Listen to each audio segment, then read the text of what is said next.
pinapanood mo? Ito na. Uy, ano ba yan? Ayan, namatay na yung TV.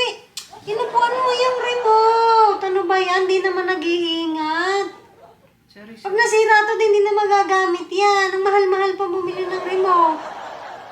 Pag uupo ka kasi, tingnan mo muna yung upuan mo dyan. Di, basta laki-laki mo pa. Oh, warak-warak to.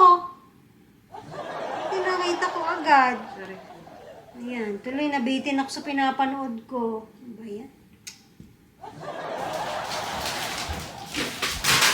Ano ba yan? Di ka na naman talaga nag-iingat, aray ko. Ano ba yan? Alam mo naman galing ako dun eh. Hindi ka tumitingin. Eh, marami akong dala eh. Ano ba yan? Yan, sayang. Ano makakain yan? Sasayang ka talaga ng pagkain. Ewan ko sa'yo, di ka nag-iingat. Aray. Ang ganda niya ah. Ay, hala, namatay. Ay, ano ba yan? Ba't dito mo kasi nilalagay? Ayan o, mesa.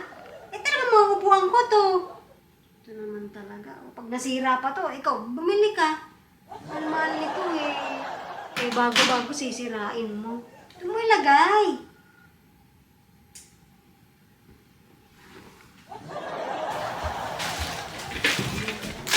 Ano ba yan? Di ka talaga tumitingin, oh. Alam mo naman po, parating na ako. Diyan ka pa talaga sumabay. O, hindi ka sumabay, hindi naman kita mabubunggo eh. Oh, sabay-sabay ka, pulutin mo ngayon yan. Sasayang ka pa ng pagkain.